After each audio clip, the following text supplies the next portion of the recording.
Now I'm afraid. Um,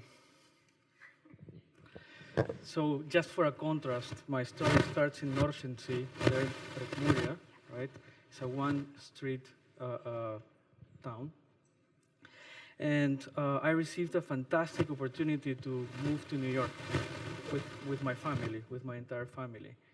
And my wife said, hey, fantastic, let's go, right?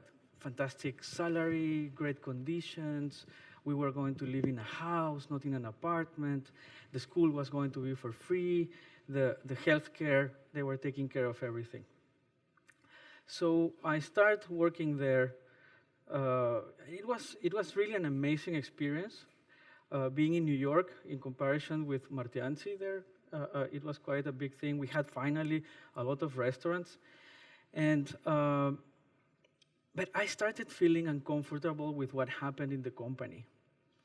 I was invited as a partner for a small management consulting firm as the chief information officer. And we finished our product 3 months after I arrived. It was just crazy amazing. But almost 1 year after, we sold something like 0 items. And I was saying, oh my God, I mean, who is financing this stuff? If the company is not selling, very soon I'm going to be outside of the job. So what to do, right? And I said to the owner of the company, you know, here we are going to crash. We have to make something. And she reacted very, very against my advice. Actually, I became the enemy. So why you want to change the things? Things are going okay, et cetera, et cetera. And weird things started happening in the company after this reaction. And I thought, this is going against my values.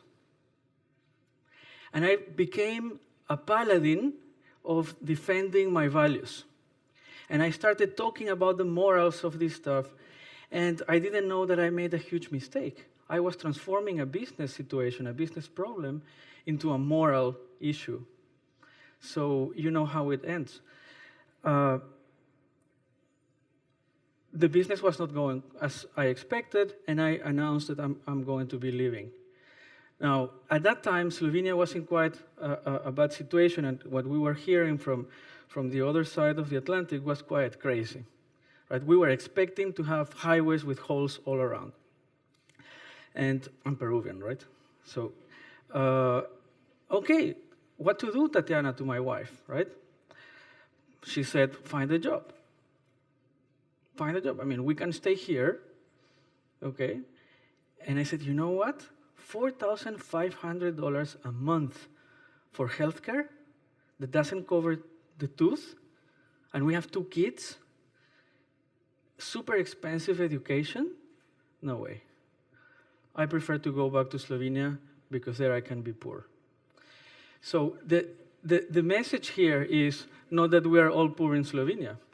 Actually, we have a fantastic point of starting a business. You know, we are completely protected and we have a competitive advantage that we don't know to recognize. So that would be my first thing. And everyone normally likes when I say that coming back to Slovenia was one of the best things that happened in my life. And actually, the amazing part is that together with the decision of returning to Slovenia, to my one-street town, was I don't want to be an IT person anymore. And I'm going to create this Lincoln Island company, or we are going to start connecting entrepreneurs and making some trips with them, and a very big change in my life. So I came back. Thanks God I had money for 1 year to live, and my wife had no employment. She had no working visa there, right? So we had a 1 year buffer to see what happens. 1 year, and the business was not working. Jesus Christ, what to do, right? I'm running out of money. And I went to one event, an international conference. It was really interesting because one of the keynote speakers said, when are we going to learn that international conferences are in English? Because the conference normally happened in Slovene language. And bing, great idea.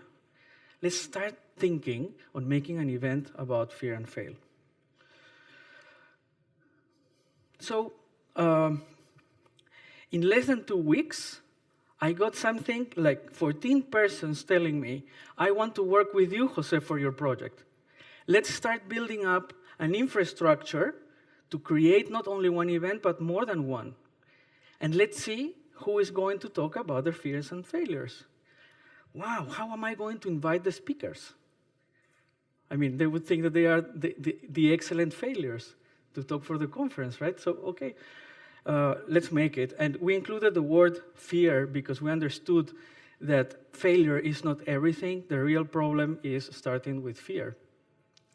So, fail cases. Have you noticed that basically all the literature talks about success cases? How do you feel when you read these wonderful companies that achieve an amazing return on their investment, and basically you can't compare with them, right? So basically you end up, you return to your office and, Jesus, I mean, if I would have that amount of money, definitely we would succeed. But the truth is that we don't have it, so you return home depressed. So one of the realizations that we found here at the Fear and Fail is that sharing information about failures is much easier than sharing information about success. Wow, I mean, can you understand it? That's humongous. Because it means that we can relate as humans much better when we talk about failure than when we talk about success. So if I tell you how successful I am, you don't care. But if I'm telling you my story of how I failed, you're going to pay attention. And not only that, you're going to find something in common. So now we are two human beings talking in the same level. And this is what happens in those very simple events of fear and fail. There's a special environment. We can go spiritual here, because it really happens. Something weird happens there in the event. And it took me months to discover what was this magical stuff. And probably you heard, and inside of corporations we're listening each time more, this word. And this word is empathy. I will not say anymore, because then... Now, I wanted to share something else with you.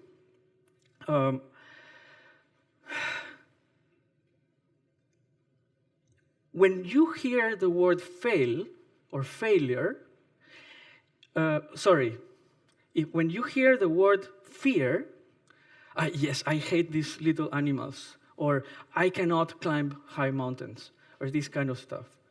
The first instinct about fear is a very external concept. Because what I discovered is that fear is a very incredible liar. And we cover up the story of what we are afraid. So I wanted to say, how are we going to identify fear? And I hope this is very useful for you. When you come to a moment when you think, you know, I can't expand this market if I don't have more money. We cannot go outside of the country because we don't have the resources or the people. We can't. As soon as you have this feeling, I invite you and urge you to ask yourself if there's a fear inside of it. I started finding out, working with companies, that we can communicate fear.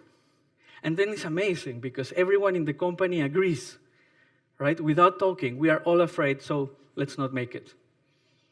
Okay? So find out fear when you get reactive, when you get, I can't do it. Here are some examples, right? Each time I go to one conference with some Slovenian people outside, Slovenia. Like, yeah, it's a small country, alpine country, beautiful, very green, very little. We're in the center of Europe. Is there a fear in the back of it? Are we trying to communicate our insecurities or what? Well, obviously, are you selling enough? What frustrates you the most? Just think about it for a second. And now that you thought for a second, you just peeled the first layer of an onion. So you have to peel more layers until you go to the core. And that core is exactly what is going to tell you, what are you afraid of? Do it with your team, and you will see what happens. Fear is an amazing, amazing liar. So to end up my presentation, this is a train of thought that I found through the events. So when you show vulnerability, so, man, I'm telling you, I failed really bad. It leads to empathy. So this feeling of connection with other people. Empathy leads to connection. Why? Because we are the same. You realize that the top management and the other part of the company is basically the same. And we are all concerned about our human contact with everyone else. We understand that we need them and we need each other in order to make our goals to come true. So connection is going to lead to some kind of cooperation, and cooperation to relationship, right? So, yeah, I like you. Let's make it. Once the relationship starts, we are able to start experiencing trust. And that's something very important here in Europe, right? Especially, for example, working with Austrians, everything needs to start with trust, right? So you have to mix a bit this stuff. But once you have trust, then we are living in an environment of safety. And that environment of safety means I can be vulnerable as well. Now I can tell you what I did wrong, or what can we improve. Safety is going to develop teamwork, not group work. So you understand what teamwork is. Teamwork is going to enable dynamic leadership. That means I recognize the leader everywhere here. I'm the boss, yeah, but I don't have to be the leader all the time. So there are some others that can take the role of leadership according to their experience. Leadership to team realization, right? Because then we achieve the goal. And the most incredible thing is that when the team realizes, when the team achieves, then we go to individual growth. So I go back to my wife to say, it was a fantastic day. We did it. After 1 year of effort, we did it. I feel so good about me. So the cycle starts. The new project comes, failures, fears, we recognize them, and everything goes forward once more. So that's all for me. Thank you.